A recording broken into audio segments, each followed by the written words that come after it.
Angie, where did your story begin? Well, I'll go back 12 years. That's when my husband and I got married. We've just celebrated our 12th anniversary. We'd been married, I think the first 2 years just flew by, which is kind of the normal amount of time that couples take to start thinking about starting a family. So it flew by, we're having so much fun, and we kind of thought, wow, this happened quickly. So we waited an extra 6 months just to be kind of rebels. And we thought then we'd start trying for a family. And we kind of imagined gathering the family around our parents, etc., unwrapping baby booties and saying, surprise, you're going to be grandparents, we parents, etc. A month went by, 6 months went by, a year kind of went by. And at that point, we kind of had to sort of look at, what was happening, or what wasn't happening. We ended up going through a series of tests which came to the conclusion from the doctors. They told us that my husband was actually sterile. That was pretty much like a ton of bricks hit us there. Totally unexpected. I think couples kind of go into marriage, you sort of naively expect, when you think you'll start trying for a family, that it will happen. That wasn't the case for us. When I first found out the news, I was alone at home. Yeah, it wasn't the most sort of tactful phone call that I got, but I'm almost not sure that any way of telling me would have made it easy. It almost felt like the death of a desire. It felt like a death in a way, being told that we could not have biological children. I kind of went into shock in that moment. I'd never felt shock before, and I have never felt it after. My body physically started shaking. It was like a physical reaction to the emotional news. I remember just lying on my bed, kind of going, actually not even knowing how to phone my husband and tell him what I'd just been told. I basically, I felt almost like a cloak was being put on me in that moment of hopelessness, and I felt it was like almost a tangible feeling of despair coming to tap me on my shoulder. It was pretty hectic, and I got a picture in my mind at that point of an old lady sitting in a room that was dark.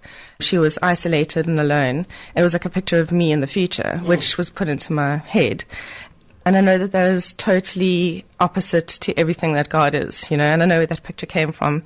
And I think there was a moment there which, I was able to grab, only because of God's grace, really, but to able to go, the fight wasn't just for the fruitfulness in my womb. The fight there was for me to fight for hope, to be able to still celebrate life and not sort of be living with a limp that stopped me from being fully present, with friends when they built their families, being able to celebrate at their little kiddies' birthday parties, etc.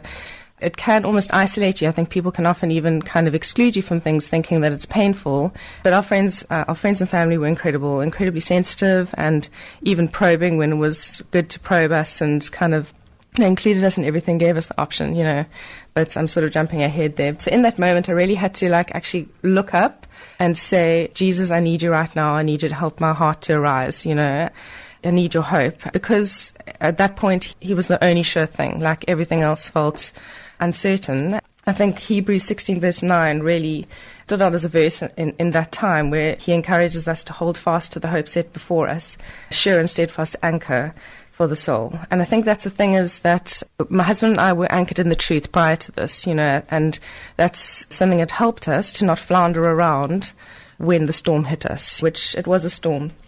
And it wasn't that we were great and so strong in the way that we outworked our process.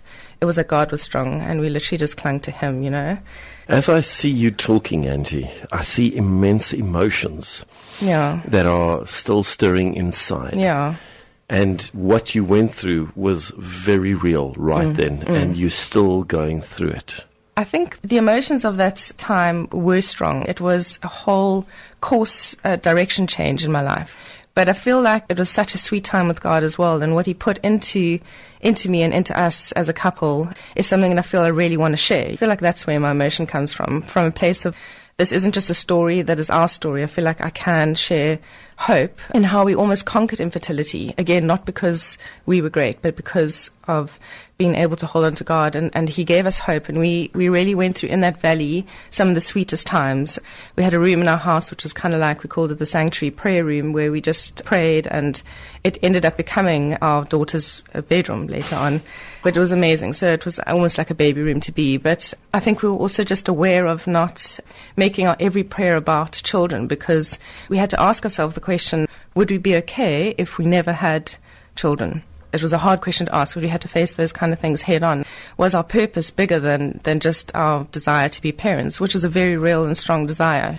But we had to really kind of go there. I think that I'm passionate about sharing as well, because infertility has the potential to really tear a couple apart. I've seen it happen with people that I know. So when we found out the news, I felt God almost prompted me to tell my husband this wasn't his problem or his news. It was us as a couple, because when we get married, it's for better or worse, it's in sickness and health. It was unexpected, but we forged through together, and I really feel like God really knitted us closest. So basically we went for 6 years in that space. I think we kind of drove some of our family and friends dilly. With 6 years of knowing what the problem was, yes, and just saying, God. Yeah.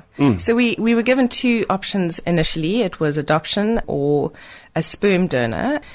For us, we didn't even look at those 2 options initially. I think we really felt like God was processing us. And in terms of adoption, it's not something that is like a quick fix that you plug a hole with, definitely, especially a wounded hole, you know. Yeah. It has to be a conviction. And I really believe that a lot of people may find the conviction if they actually dig deep, you know. But for us, it hadn't been on our radar. And so we were not close to it, but we weren't rushing there. I think we were really wanting to see what God was going to do. We had ideas of what a miracle might look like, and it was different to the way God blew us away with his miracle and what he did in us in that time as well. Like he really deposited a lot.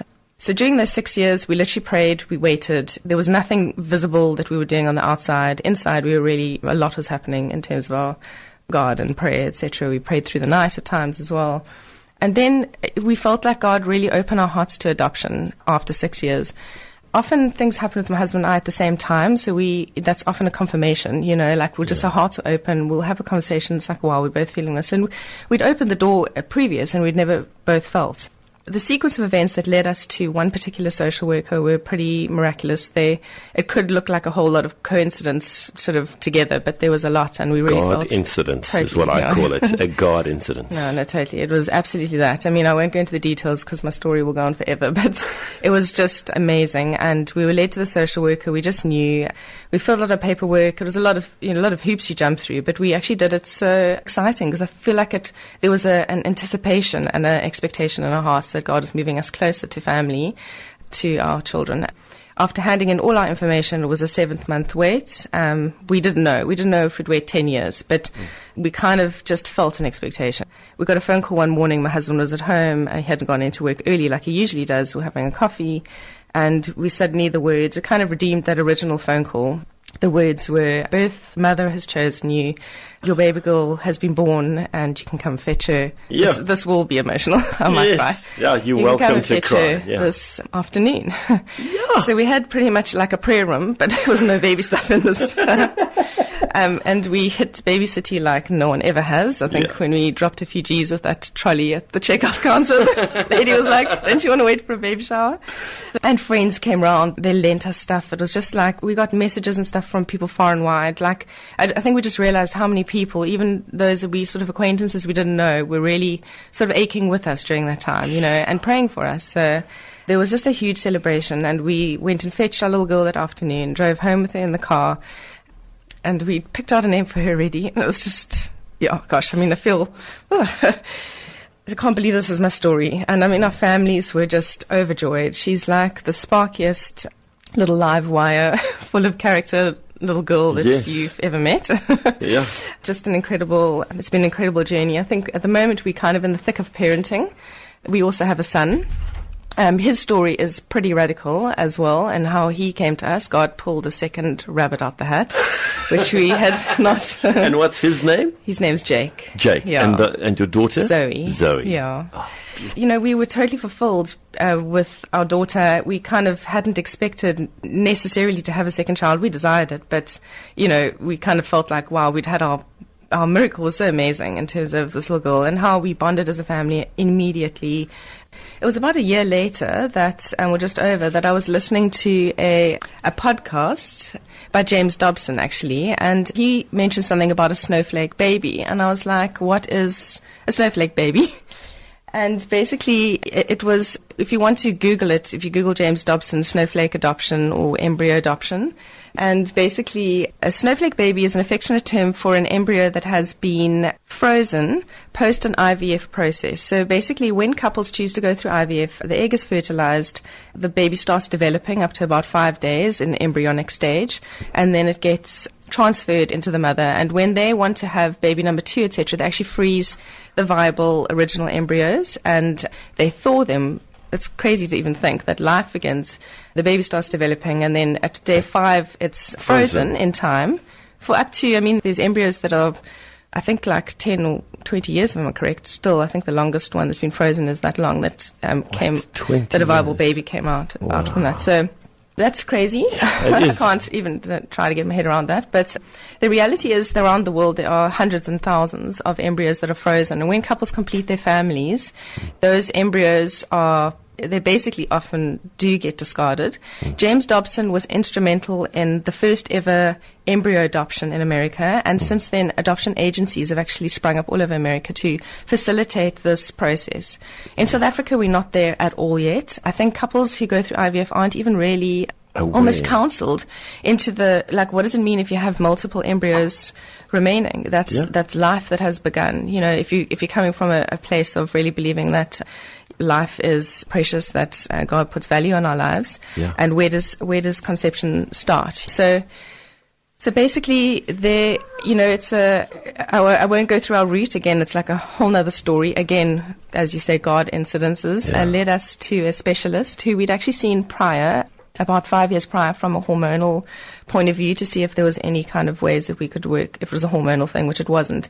That meeting was significant. We told family and friends at the time, like, this was totally, God was in that room, and we felt like he was like a father figure. He said we could call him any time in the future. We never knew how that would play out because we had chosen not to go the route of IVF ourselves. So, however, there was an embryo that had already been created out there. It was life had begun. So through this talk of James Dobson, about 4 months went by, and this thing wouldn't leave me. I didn't know how I was going to work it out, like America, probably 300,000 Rand for exactly. Whatever percentage chance of it working out wasn't an option. We went to go and see the specialist again because we thought, let's just ask some questions, because we just had a connection with him. And I think that is where the meeting with him prior kind of tied up. It made sense then, you know, because we felt it was a God meeting, but never really understood why. And basically, through a sequence of events, we were given some embryos. Some don't thaw, some don't implant, and one did. The final one did, and that's our... And his name is Jake. Jake, some 2 years on. And how beautiful, that super blonde hair. And it fits so beautifully with regard to a snowflake. Totally, adoption. And I mean, our children also, they're kind of... I feel like they even look alike. It's quite, not that that's important at all, but it's just amazing that just how God knitted our family together. And just in terms of life, there was an incredible birth mom out there with Zoe who chose life for her. Yeah. And we are forever grateful. Feels like a very small word for what we feel towards her. Sure. We pray for her too. Like, with Jake, it was, you know, a biological couple who chose life for that embryo. So in South Africa, it's an anonymous process, so we don't actually know. Yeah, that may change. Some countries have changed their laws, and that's why nothing is sort of almost heard of. A lot of people don't know that it's embryo possible. Adoption, or it's called donation. I prefer to call adoption because that means life. That's it. But they don't know that that's a possibility, and it is quite rare here. But I'm really hoping that more couples who actually go through the process of IVF, especially Christians who really believe that life starts at the beginning, that they would maybe consider what it means in terms of how many embryos they do fertilize. That's for each person to find their conviction with, but that's something I'm passionate about sharing too. So, Angie, we're running out of time, but your story is I think I crammed it all in. You did, and well done.